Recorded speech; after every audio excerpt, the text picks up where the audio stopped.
publish soon, followed by a public consultation. Ben Bradshaw.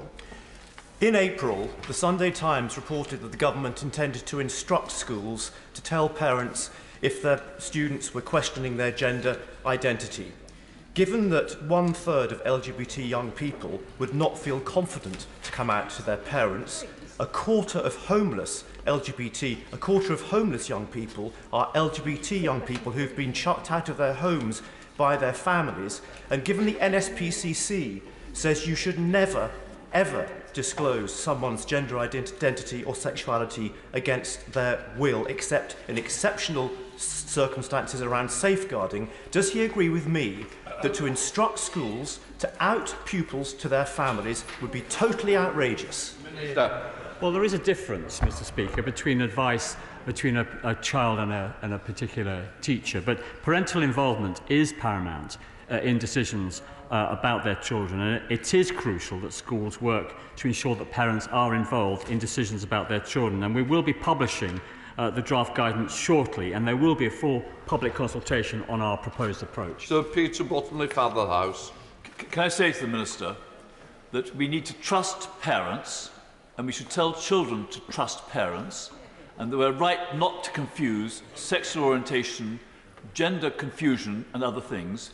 And schools really do need to say to children and to parents, you can trust us as a school to let you know if your child's in distress. Minister.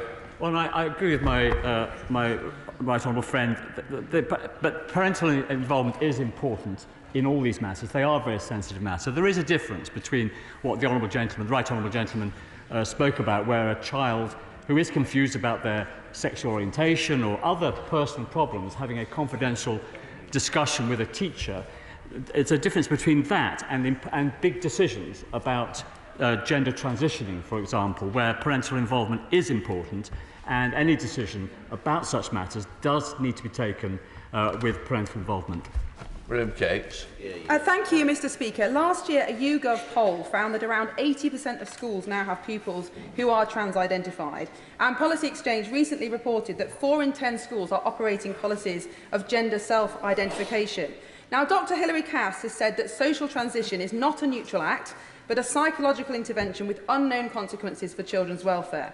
So does the Minister agree with me that the new guidance for schools must make clear that teachers are not qualified to make this psychological intervention, that the only safe approach is to protect children according to their biological sex? As my honourable friend will know, we are now producing guidance for schools on this very sensitive matter, and draft guidance will be available shortly, and we'll consult on it. And to provide the clearest possible guidance, we are intending to consider pieces of work such as Dr. Hilary Cass's independent review of gender identity services to children and young people, which of course is still ongoing. Dame Angela Riedel.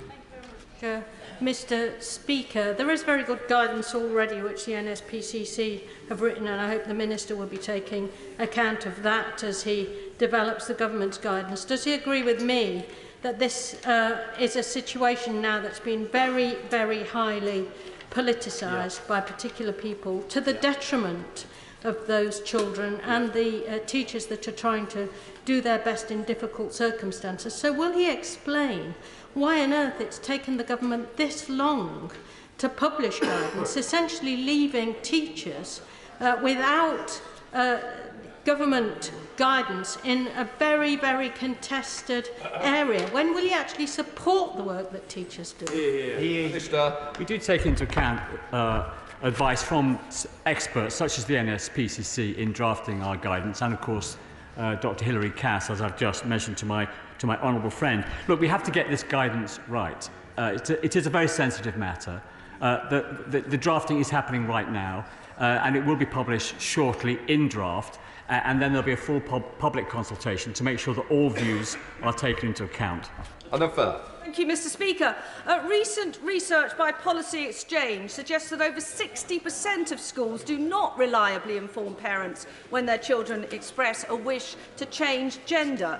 Many parents are very concerned about schools keeping them in the dark about such important changes concerning their children. So can the Minister please confirm that parents must be kept informed of such an important change in behaviour of their child? As I've said, Mr. Speaker, parental involvement is paramount in any decisions about their children, and it is important that schools do work to ensure that parents are consulted before any decisions are made regarding a child socially transitioning. And these are issues that we are thinking about and discussing with experts as we draft the guidance, which will be published shortly and then will be available for public consultation. So, Secretary of State Annalise Dodds. Thank you, Mr. Speaker.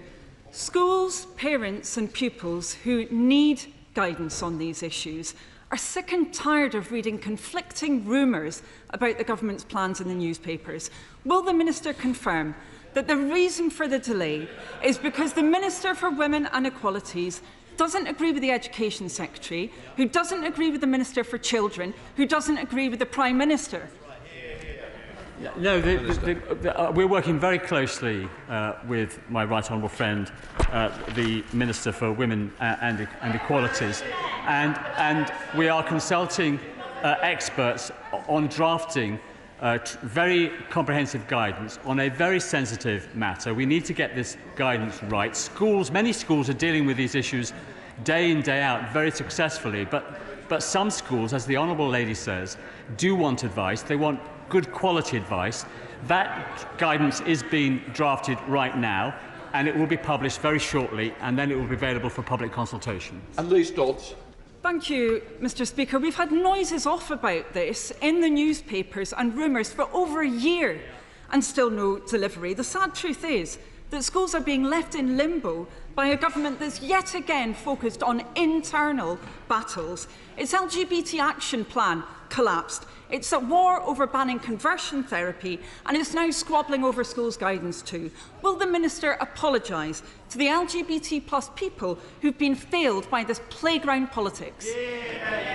No, there are a range of views, as we've seen in the newspapers, but the government is united in being determined to have very high-quality guidance for schools. This guidance is being drafted. It's in a very good state, and it's ready for publication. It will be published shortly, and then there will be a full public consultation to make sure that all those views that are expressed in newspapers by the honourable member, by honourable members and right honourable members right across this House, can be taken into account as we finalise that important guidance for schools. Liz Twist. Question 4, Mr. Speaker. Minister. Thank you, Mr. Speaker. Throughout the pandemic, the government took its responsibilities to people with disabilities extremely seriously. We all remember the daily press conferences, which almost always had signers present, but that was just one element in a much broader communication strategy, which ensured that guidance and information was provided in easy read, large text, audio formats, and many others. Liz Twist. Thank you, Mr. Speaker. Many people with disabilities would disagree with the Minister's assessment of the communications and feel that throughout the pandemic the government often failed to provide specific communications to disabled people about their rights and access to support. So what steps is the Minister taking to ensure that public health announcements, public health information and daily briefings are accessible to and reaching people with disabilities, and in particular those with a learning disability? I thank the Honourable Lady for her question. On the point to do with COVID, I understand that this is something that the inquiry will be considering. On her broader point, she will know that the NHS and social care, publicly funded social care in this country, is under a duty under Section 250 of the Health and Social Care Act 2012 to ensure that patients and people in care receive information in a format that's appropriate to them, and I know the NHS takes that responsibility extremely seriously. Shadow Minister Yasmin Qureshi. Thank you, Mr. Speaker. Research from the charity Scope shows that in the last 4 years, the cost of running a disabled household rose from £583 per month to £975. The Conservatives' cost of living crisis has forced disabled people to choose between using life-saving equipment or food. After 13 years of this government, there are now over 1 million disabled people living in poverty. What action has the Minister taken to support these people? Minister. Well, the honourable lady will know the extraordinary lengths this government has gone to support people through the cost of living crisis. Yeah, that help is extended to people of all means and abilities, including the people that she's speaking about, and we will continue to do what is necessary to help them. Nicola Richards. 5, Mr. Speaker. Thank you, Mr. Speaker. With permission, I will take questions 5 and 8 together. This Conservative government is the first government to produce a women's health strategy, and already in the first year we're delivering on our 8 key priorities, many of which are in the major conditions work, from dementia, which is the leading killer of women, and to musculoskeletal conditions such as osteoporosis. It shows that this government is really got a priority for improving women's health across the board. Nicola Richards. Thank you, Mr. Speaker. It's essential that the major condition strategy helps improve the care which the NHS offers, especially to women suffering breast cancer. Recently, I visited High Cancer Care with my honourable friend for North Warwickshire to see how they've developed a blueprint for how best to support those affected by cancer. So will the Minister congratulate High Cancer Care for their dedication to patients and families, and will she ensure that the major condition strategy goes as far as possible to offer better, more joined-up care to women across the country? Minister. Well, can I thank my honourable friend for her work in this space? I know she's the Vice Chair of the APPG on breast cancer, and she's got personal first-hand experience of the impact of breast cancer too. Absolutely congratulate High Cancer Care and all those charities who are supporting women going through breast cancer. It is important that in the major conditions strategy that we're not just looking at improving clinical outcomes, which are important, but supporting the care that women receive as well, who often undergo multiple treatments in difficult and different clinical settings. And absolutely that's a priority in the major conditions strategy too. Tom Randall. Mr. Speaker, last week I had a long conversation with a constituent who's caring for her husband who's had dementia for the last decade.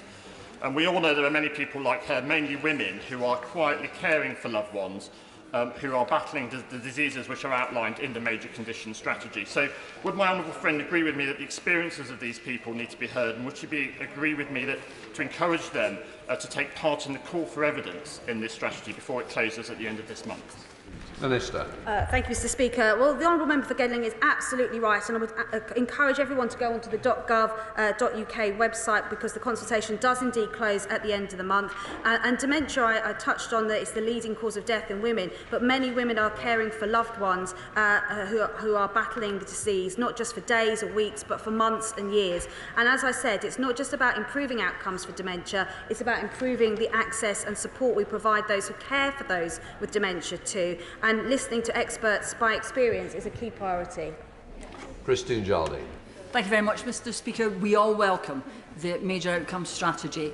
But as part of it, I wonder if the Minister could reassure us there are so many conditions which women experience differently from men, particularly in heart attacks, and there is a lack of awareness. Will the strategy look at how awareness of these differences in symptoms to look for can be improved? Minister. Well, the honourable lady makes an excellent point, and one of our 8 priorities in the first year is improving that access to information. So later this summer, the NHS website will be launching a women's information portal, which is specifically about women's health needs. So there will be information around some of the key conditions that women suffer from, and it will be a go-to, reliable source of information for women on their particular health needs. And she does well to raise that point. Jim Shannon. Thank you, Mr. Speaker. Can I thank the Minister very much for that response and for the £10 million that the Department have set aside for the breast screening programme in the UK mainland. Minister, Northern Ireland, the numbers of those with breast cancer is rising as well, and it's very, very concerning. So what steps can the Minister take to ensure that devolved nations are not left behind in terms of outcomes for women? Thank you. Well, I thank the honourable friend for his question. He will know that health is a devolved issue, but we are working closely with all 4 nations because we want to ensure that we've got joined up working together, particularly in the screening programme, where we've got some catching up to do post-COVID. Let's go to Topical News with Chris Law. Topical number 1, Mr. Speaker. Minister. Thank you, Mr. Speaker. This is... Mr. Speaker, this is the first opportunity I've had to pay tribute to our former colleague and one of my closest friends, Karen Lumley. It was a privilege for me to call her a friend for nearly 35 years. We all remember her amazing character, her infectious laugh and her ever-changing coloured hair. But also, she was proud to represent Redditch, she was a passionate defender of its people, campaigned hard for the local hospital, and she had public service in her core. Knowing her as I did, she was an amazing friend, and her family, it was a great privilege to know them too, and my thoughts are with Richard, Lizzie and Chris, who are touched by messages received from all sides of the House. God bless you, Karen. Rest in peace. Mr. Speaker, it's June and it's Pride Month, and it's a time for us all to celebrate the LGBT community and all it has to offer. It also is an opportunity to reflect many of the challenges LGBT people face, and I look forward to us looking to see what more can be done, and I also look forward to visiting many organisations who support that community. Chris Law. Thank you, Mr. Speaker, and those of us on these benches would like to share our sympathies as well. Mr. Speaker, it's simply not good enough for the UK Government to absolve itself of responsibility of the abhorrent practice of forced adoption, which affected hundreds of thousands of families from the 1940s to 1970s. Rather than apologise on behalf of society, will the Minister finally find a backbone, acknowledge the state failed to protect those affected, and commit to issuing a formal apology on behalf of the UK Government, as the Scottish and Welsh governments have already done? Minister. Well, I thank the honourable gentleman for his comments at the beginning, and he raises a very important point. And obviously that's not within my portfolio area, but I will certainly take up the issue he has raised today with the Minister responsible and come back to him if you allow me. Dr. Luke Evans. Thank you, Mr. Speaker. Recently, residents of Hinckley and Bosworth who raised their travel experiences disabled travellers with me. Now, I know the government's concentrating on the inclusive transport strategy, but could the government update me on what that will actually look like tangibly when it comes to public transport, flights, buses, etc., for the likes of my constituents? Minister. Well, I thank my honourable friend for campaigning on this issue. Having inclusive transport is important, and he is right that the inclusive transport strategy is integral to our ambition to make fully accessible transport by 2030. My colleagues in the Department of Transport are committed to delivering that strategy to make real practical differences, from accessible platforms through to accessible buses, and we'll be able to update him shortly with more progress. SNP spokesperson Kirsten Oswald. Thank you, Mr. Speaker. The UK Government recently published statistics showing a 35% gender pension gap in private pensions, and recent research by the TUC suggests more than 1 in 10 women are in jobs where their employers did not have to enter them into a workplace pension, compared with fewer than 1 in 20 men. And according to calculations from the Prospect Union, that means the income gap between men and women in retirement is now 40.5%, making it more than twice the level of the gender pay gap. So what action is her department taking with Cabinet colleagues to close this shameful gap? Mr. Speaker, we remain committed to the ambition to remove the lower earnings limit as we set out in 2017. This will proportionately benefit the lowest earners, including women working part-time the most. And I understand the point the honourable lady makes. Andrew Jones. Mr. Speaker, last year women established over 150,000 new companies in the UK. That's twice as many as just 4 years ago, and the highest level ever. Yet the level of women founding businesses remains well below that for men. So what steps are being taken to further support female entrepreneurs? Minister. Well, I thank my honourable friend. We're committed to supporting female entrepreneurs, particularly in the high-growth sector. That's why we've launched the Women-led High-Growth Enterprise Task Force, who have found that venture capital is a serious barrier. Currently, for every £1 of venture capital, 89 pence goes to companies led by men and only a penny to women. And that's why getting access to venture capital and funding opportunities is a priority for female entrepreneurs. Marion Fellows. Thank you, Mr. Speaker. According to the to research from the Resolution Foundation, the disability income gap is still at 44%, leaving disabled people hugely exposed to the rising cost of essentials in the context of the cost of living crisis. What steps is this department taking with DWP to ensure work coaches and disability advisors actually understand the barriers to employment faced by disabled people, and will the department urge DWP colleagues to consider what additional specialist support could be offered to disabled job seekers? Well, our Disability Employment Advisor is exactly there to understand those needs and support. I would point to anybody to use the benefits calculator on .gov.uk, and there'll be further cost of living payment support. And the House will be keen to know that the Minister for Disabled People is going to be joining the conference of the States and Parties Convention on the rights of disabled people, and really focusing on how we can get more people into work and progressing and thriving. Bob Blackman. Thank you, Mr. Speaker. What plans? Please sit. Bob Blackman. What plans has my right honourable friend to amend the Equality Act 2010, which would give us the opportunity to remove caste as a protected characteristic? Minister. I have to say to my honourable friend, at the moment the government has no plans to amend that, but obviously we keep everything under further consideration. Deirdre Brock. Thank you, Mr. Speaker. The Chancellor's spring budget announced measures to get over 50s to return or stay in work, but didn't announce any support for those experiencing menopause. The UK government has rejected most of the recommendations in the Women and Equalities Committee report on menopause, and its chair said it was a missed opportunity to protect vast numbers of women from leaving the workforce. Why hasn't the UK government followed the committee's recommendations? Select Minister.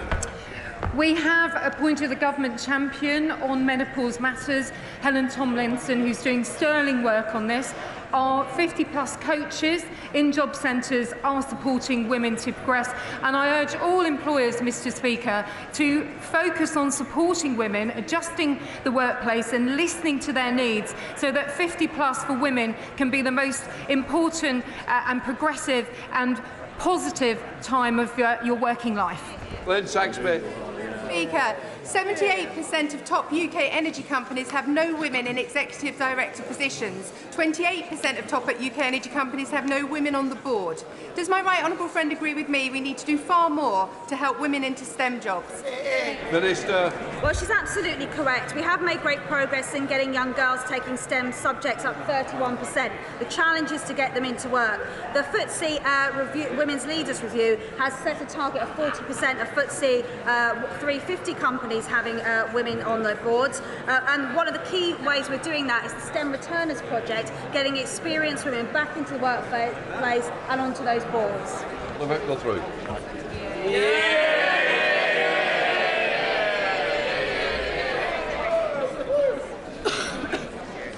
Right. Can I just make an announcement? I want to tell the House about the success last night of the House of Commons teams in the tug of war. We beat the House of Lords 4-0. So let us now start with questions to Deputy Prime Minister David Johnson. Question number 1, Mr. Speaker. Prime Minister. Thank you, Mr. Speaker. I have been asked to reply. My right honourable friend, the Prime Minister, is in Washington at the invitation of President Biden. They will be discussing cooperation on a range of issues, including AI and global trade, and, of course, continuing our leadership in galvanising international support for the people of Ukraine. Mr. Speaker, this week is Carers Week. I know that colleagues across the House will wish to join me in paying tribute to the huge contribution unpaid carers make to our society. Mr. Speaker, this morning I had meetings with ministerial colleagues and others. In addition to my duties in this House, I shall have further such meetings later today. David Johnson. Thank you, Mr. Speaker. At the election, the Labour Party committed to abolishing SATs, academy schools and Ofsted, 3 policies given to them by an education union that also opposed this government's use of phonics. And yet, thanks to this government's use and focus on phonics, English primary school children have just been ranked the best readers in Europe. So does my right honourable friend agree with me? This is another example of why, on this side of the House, we have policy to meet the needs of children rather than meet the demands of trade unions.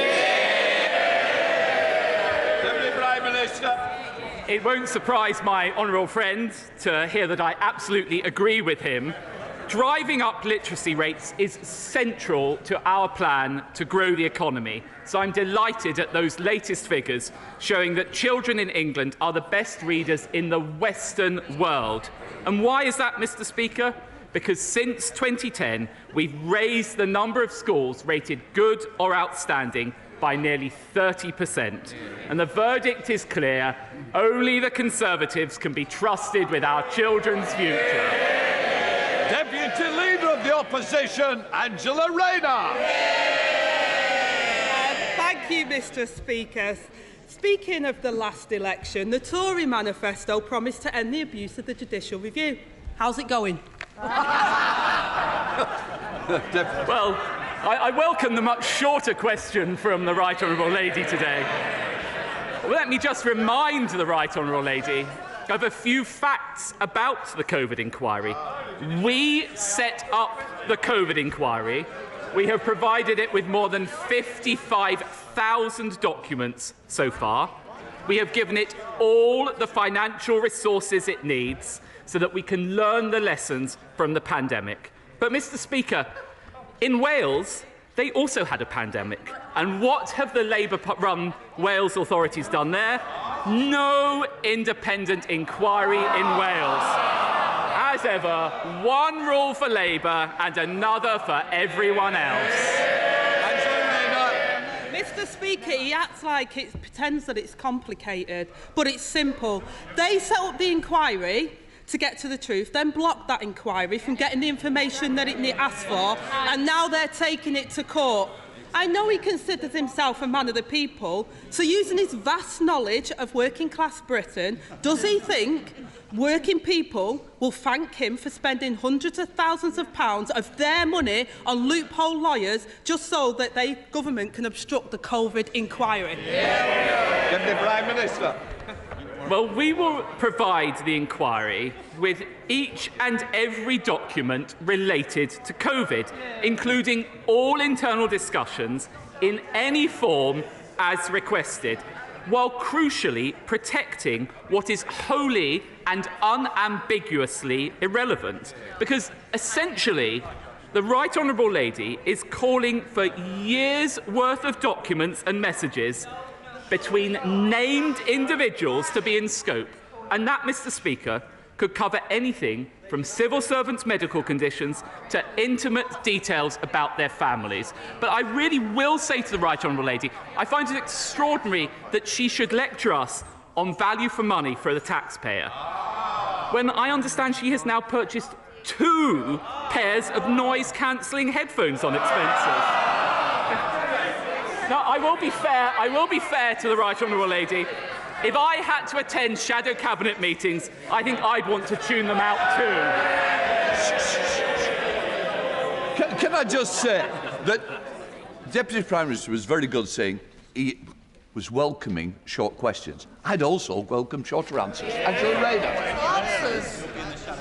Mr. Speaker, all we're asking for is what the COVID inquiry has asked for. And across the world, COVID inquiries are well underway. While his government hides information and shells out public money on legal bills for the Oxbridge one, the former Prime Minister is now demanding another $1 million to pay for his new lawyers. Now, I know the honourable gentleman and his former boss has fallen out, and maybe he wants to patch things up. But can he seriously say this is a good use of taxpayers' money? Deputy Prime Minister. If we want to talk about relationships between different people, I don't think we need to search her WhatsApp messages to know that there's no communication between her and the leader of her party. And I will happily stand up for our record on COVID, because when she and her party were carping from the sidelines, calling for longer lockdowns, I was working as Culture Secretary to keep our football clubs running, to protect our theatres and museums, and deliver the largest cultural recovery package in the Western world. That's the difference between her and me, Mr. Speaker. While she was collecting titles, I was getting on with the job. Angela Rayner. Mr Speaker, I know for the last couple of years we've been trying to prep Prime Ministers for this, but these punchlines are dire. He really needs to go back to school himself. And speaking of school, thousands of children are missing from school. Absence has nearly doubled since before the pandemic. The Prime Minister says he's maxed out on his support for school pupils. But why did the government abandon its plans for a register of missing children? Deputy Prime Minister. Well, on the specifics of the Right Honourable Lady's question, that is not the case, and we continue to keep the policy under review. And what I would say is I am very proud of this government's record on funding and support for schools. £4 billion more this year, £4 billion next year, and the result of all of that investment is we have the highest standards of reading in the entire Western world. What a contrast from when the party opposite were in power. Angela Rayner. So there we have it, Mr Speaker. Thousands of children missing, under review still. So let me ask him about something else that's gone missing. The Public Accounts Committee this week revealed that the government's fraud increased fourfold, with ministers overseeing the loss of £21 billion of taxpayers' money in the last 2 years. Can he tell us how much of our money they expect to recover? Deputy Prime Minister.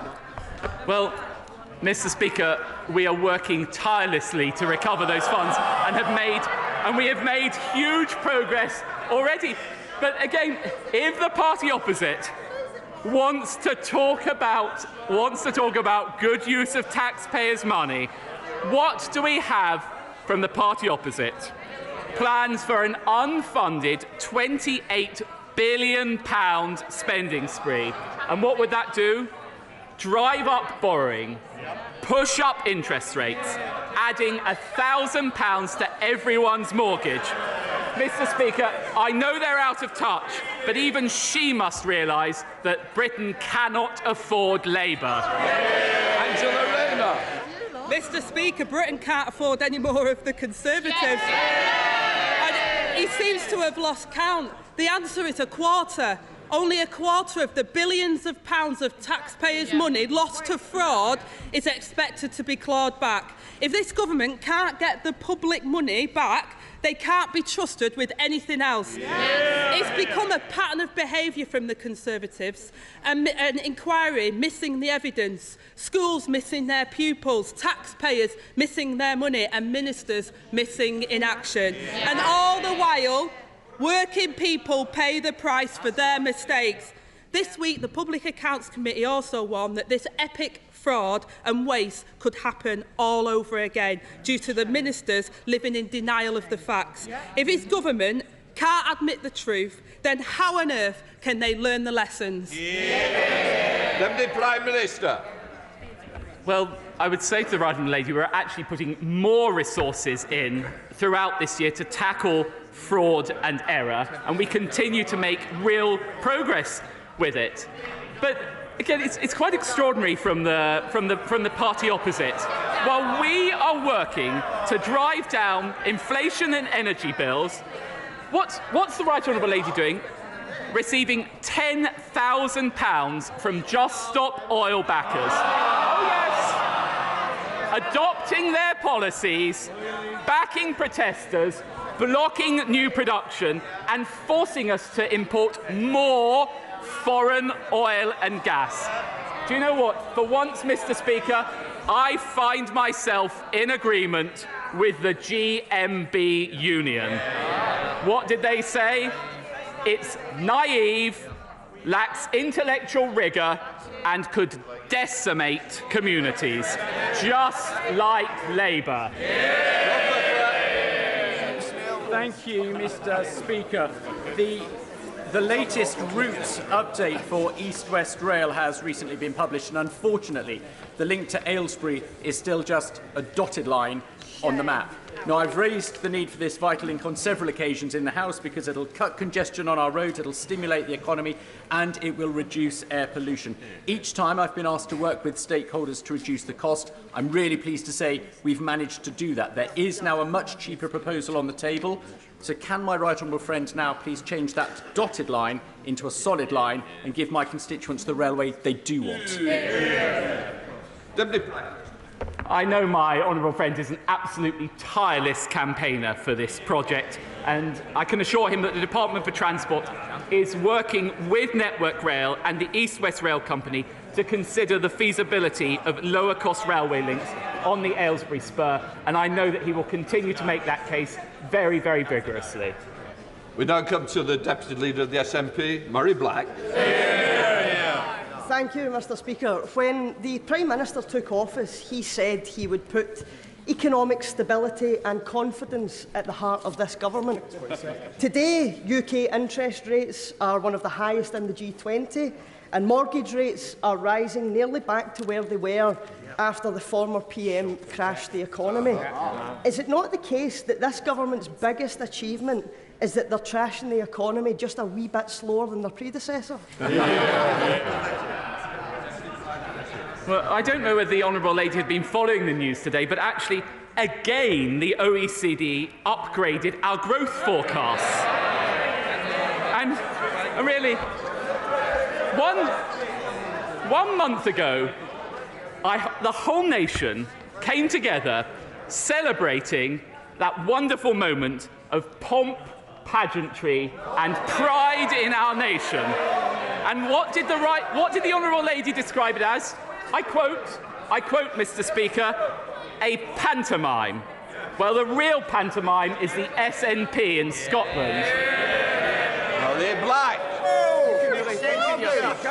I don't know what question the Deputy Prime Minister was asking, but let me try another one.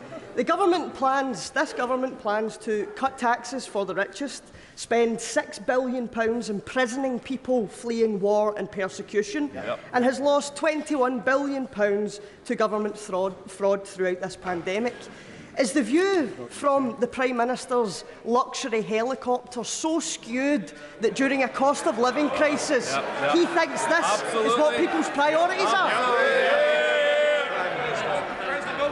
I'm going to take no lectures on profligacy from the SNP. And actually, what is it that this government has done? We have provided record increases to the personal allowance, meaning that a person working full-time on the minimum wage has seen a £1,000 reduction in their tax. Mark Menzies. Thank you, Mr. Speaker. Fylde has many vibrant small shops that are the beating heart of the economy. But St Anne's Town Centre has got fantastic potential, but its layout, quite frankly, is becoming tired. Investment is needed to reinvigorate the town centre, better connecting it to the seafront and reinvigorate the town. What steps are my right honourable friend taking to continue this government's Levelling Up mission to deliver for towns like St Anne's? Deputy Prime Minister. Well, that's precisely why we've created the Levelling Up Fund, and there's £3.6 billion within that in the Towns Fund to be invested in high streets up and down the country, and we will be outlining the third round of submissions to that fund, and I'm quite sure my honourable friend will make a very vigorous case for his constituency for funding during that round. Davey. Speaker, yesterday I met Karen. Karen is a carer for her husband Alan, who has Parkinson's and Lewy body dementia. Karen told me how hard it is to get people with power just to listen to her. Like so many carers, Karen feels her caring work just isn't valued. At times, she's wanted to give up, but knows she must carry on because of her husband. Mr. Speaker, remarkable carers like Karen save the government more than the entire NHS budget. So will the government finally recognise the value of Britain's family carers and not just pay tribute to them, but give them the financial and practical support they deserve? Deputy Prime Minister. Well, of course I would like to join the right honourable gentleman in paying tribute to Karen and to hard-working, unpaid carers up and down the country. And I know the Right Honourable Gentleman speaks from personal experience about this as well. We have provided £2.3 billion worth of support for social care, an additional £25 million committed to putting people at the heart of care in the Heart of Care White Paper, and £327 million is also committed to the Better Care Fund. Alberto Costa. Thank you, Mr. Speaker. Many of my constituents are deeply concerned about the proposals for the 440-acre Hinckley National Rail Freight Interchange and the impact that this proposed site has on the environment and, for example, on infrastructure like Narborough Railway Station. Now, I know the Deputy Prime Minister cannot talk about an individual planning application that is for central government to make, but can he give an assurance to my South Leicestershire constituents, to Blaby District Council like Councillor Ben Taylor, Councillor Maggie Wright, Terry Richardson, Mike Shirley and others, that the voice of my constituents will be heard in this planning application? Prime Minister. Well, I know from the vigorous campaigning of the Honourable Gentleman that his constituents' voice has been and will be heard. As he knows, I can't comment on individual cases. What I can say, Mr. Speaker, is I have experience of this in my own constituency as well, and I know what a blight can be provided by those rail freight projects. So I do have every sympathy for the case that he is making. Connie Cowan. Thank you, Mr. Speaker. Deputy Prime Minister, this week we heard plans for 2 universal basic income pilots in England. There have been similar schemes planned for Scotland, Wales and Northern Ireland. With the progress of the gig economy and the acceleration of artificial intelligence, it's clear that the working environment will need drastically overhauled. Will this government waken up to the reality of the situation and instruct both the DWP and HMRC to engage with these pilots so we can constructively assess the pros and cons and work to safeguard a less precarious future for the next generation? Deputy Prime Minister. Well, Mr. Speaker, the government and I have never been convinced about the case for a universal basic income. We're not alone in that. It's also the position of Paul Johnson at the IFS. I think a much better solution is to create more jobs, which this government has done, and cut taxes on working people, which is what this government has done. That is the route for prosperity for people up and down the country. Lynn Foster. Thank you, Mr. Speaker. Revitalising Old Way, regenerating our town centres and helping Torbay's high-tech sector to grow would deliver levelling up for Torbay. What expectations does he have of the new Levelling Up partnership in focusing government effort and resources on doing this? Deputy Prime Minister. Well, as I'm sure my honourable friend knows, Levelling Up partnerships are committed to work hand in hand with 20 places across England in most need of that levelling up. They're backed by £400 million worth of investment, and I know that my honourable friend will make the case most robustly for funding for his constituency. From West. Thank you very much, Mr. Speaker. After 13 years, the government has repeatedly broken its promise to repair social care. Post-pandemic, I've been visiting sheltered housing schemes in Hornsey and Wood Green, and time after time, basic services, dentistry, podiatry, befriending are all missing. Will the government take urgent action and repair this mess, or will it be down to Labour again to pick up the pieces? Deputy Prime Minister. Well, for the NHS as a whole, this government has provided record additional funding, and indeed, since we came to power in 2010, funding is up £70 billion. And in addition, in respect of social care, my right honourable friend, the Chancellor, has provided a further £2.3 billion worth of support to this vital sector. Dame Andrea Liz. I congratulate the government for its determination to bring forward the rollout of electronic patient records for everyone in England. And can I ask my right honourable friend to confirm that this gives us a brilliant opportunity to roll out the digital version of the Red Book that is so transformational for every family in giving their baby the best start for life? Deputy Prime Minister. I totally agree with my right honourable friend, and I know what a tireless campaigner she has been on this issue, both in and out of government. And yes, I'm happy to confirm that the so-called digital Red Book will be rolled out, and we expect it to be delivered over the course of the next 2 years. Gavin Newland. Thank you very much, Mr. Speaker. The Deputy Prime Minister likes to call himself Mr. Normal. He went to a normal school and he understands normal people. We know that normal people are struggling in this Tory cost of living crisis. People like nurses, who he said had unreasonable wage demands. This is the same person who, on top of his £154,000 salary, charged two businesses over 13 grand for just 20 hours work. That's £670 per hour. Does Mr. Normal really think he's worth 65 times a Band 2 nurse? I'm not quite sure what the question was aiming at, but what I can say to the honourable gentleman is actually this government has provided over £3,000 worth of support to help people through the cost of living. And why have we been able to do that? Thanks to the strength of our economy and the strength of our union. And what's happening in Scotland? The SNP government are putting taxes up on ordinary, hard-working people. Lake Drummond. Thank you very much, Mr. Speaker. We're all concerned about the 81,000 children that are not in the school register and under the term home educated. And no one, not local authorities or schools, can honestly answer the question, how many children are not in school? Therefore, how can we know that every child is safe and suitably educated? These children are out of sight and out of mind. The Secretary of State for Education has said that this is one of her priorities, as had the Education Select Committee. So can I ask my right honourable friend to expedite my 10-minute rule bill to place a duty on local authorities to maintain a register of children who are not in school, so that we can ensure that every child is visible, safe, suitably educated and receiving the support to enable them to thrive? Deputy Prime Minister. Mr. Speaker, we do want to ensure that all children are safe and have access to an excellent education. And of course, local authorities must seek to identify children missing in their area and ensure that they are safe. The Department for Education continues to undertake work to support swifter identification and greater support of children missing in education. Nia Griffin.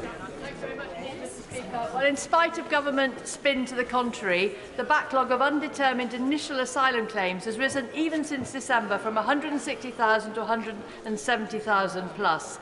Caseworker numbers are down, returns are still down. So will the Deputy Prime Minister agree to meet me to hear my constituents' concerns about the Home Secretary's plans to commandeer yet another hotel, the Stradey Park in the village of Furness, and explain what more he will do to speed up clearing the backlog so as to return people to safe countries, settle genuine refugees and avoid the need to use the Stradey Park Hotel? Deputy Prime Minister.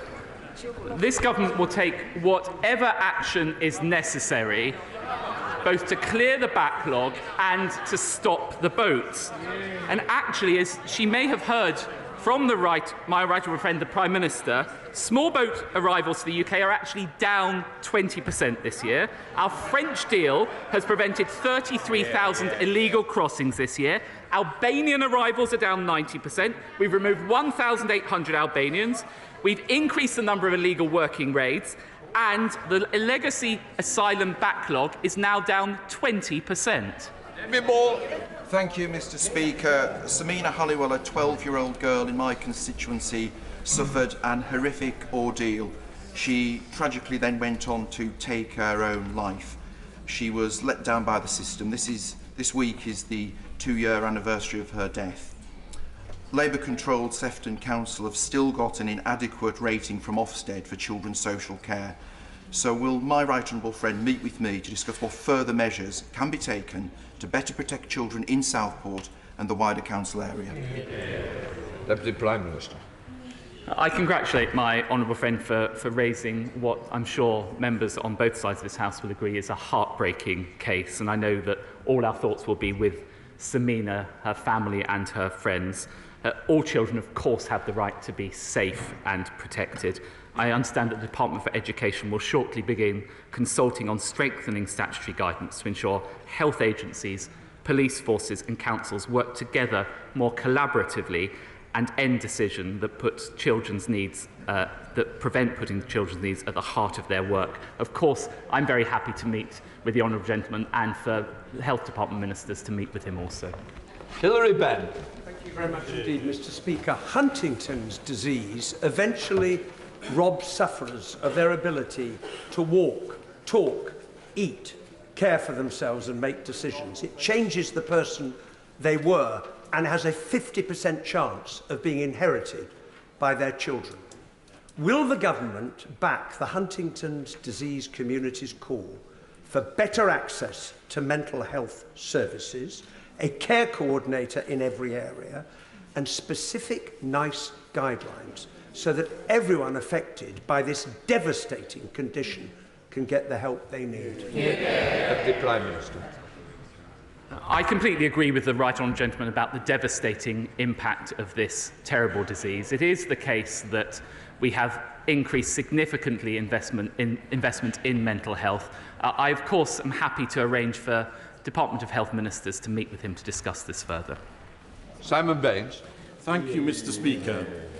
Wales is the land of song, and there is no better example of this than John's Boys Male Chorus from Rose and Clwyd South, who have performed magnificently in the recent series of Britain's Got Talent, moving Bruno Tonioli and the other judges to tears.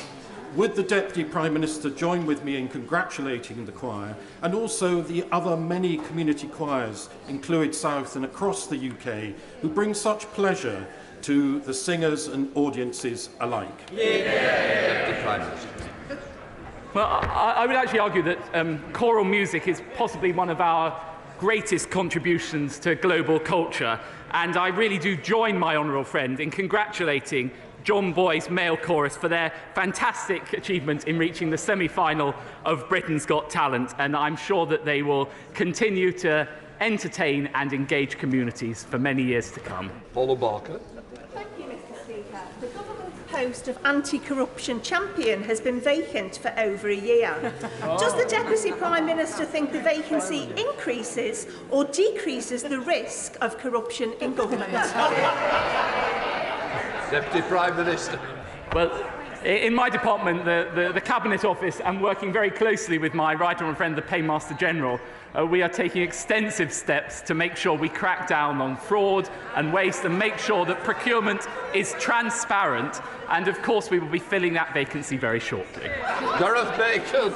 Thank you, Mr. Speaker. The government do not have any money of their own. Every penny they spend is taxpayers' money, including money spent supporting the economy during the pandemic. So in that light, would my right honourable friend agree with me that it would be disgraceful for a political party to accept huge donations from a company that was simultaneously claiming hundreds of thousands of pounds of public support during furlough?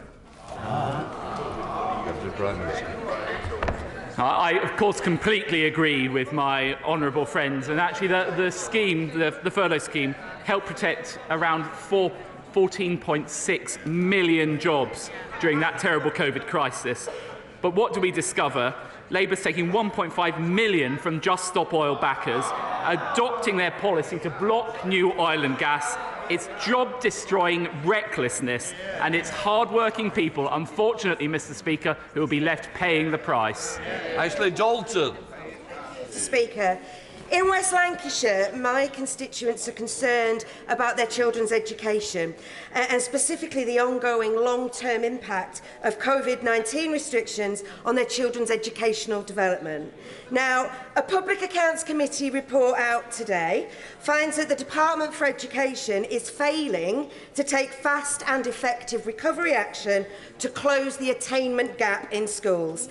And the department has admitted that it will take a decade, 10 years, just to get the education attainment gap back to pre-pandemic levels. So, when will the government stop blaming everyone else and take responsibility for failing a generation of lost learners?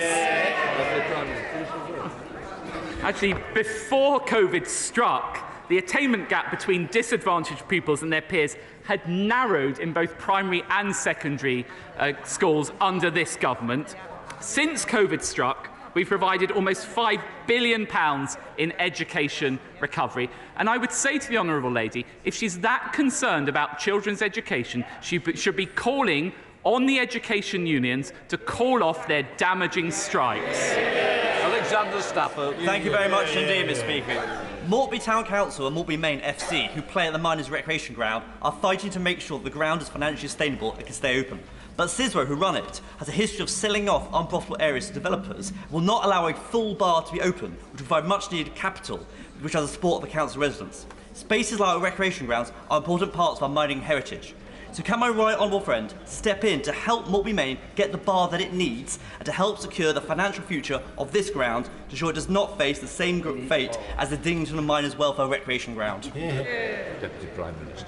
Well, may I offer my strongest support to my honourable friend's campaign. I think he's absolutely right to raise it.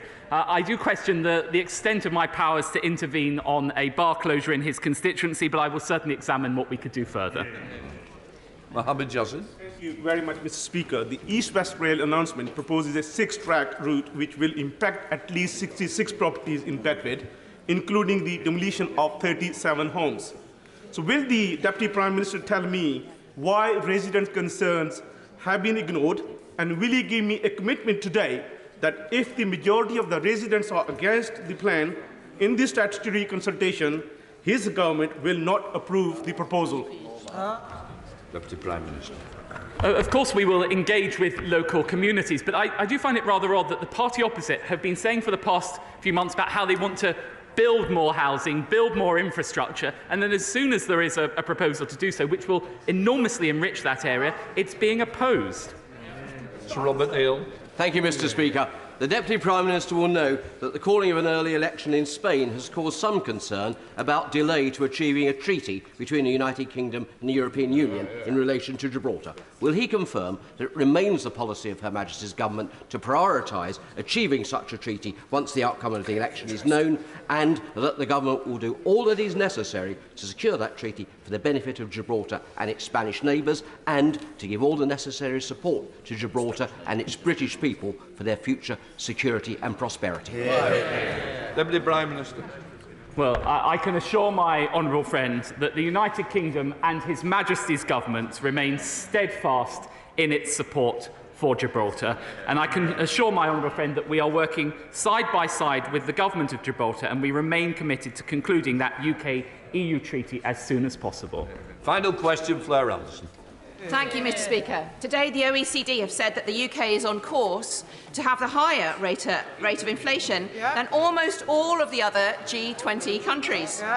It's families in Putney and up and down the country who will be suffering because of this. Will the Deputy Prime Minister finally commit to introducing a proper windfall tax on the enormous profits of the oil and gas giants and take pressure off struggling households? Deputy Prime Minister. Well, we actually introduced a bigger windfall tax than the Labour Party were proposing, thanks to that 75% windfall tax. Last winter, we paid half of people's energy bills, and she talks about the OECD. What she failed to mention was that the OECD today gave the highest upgrade of growth to the United Kingdom compared to any other country. These questions.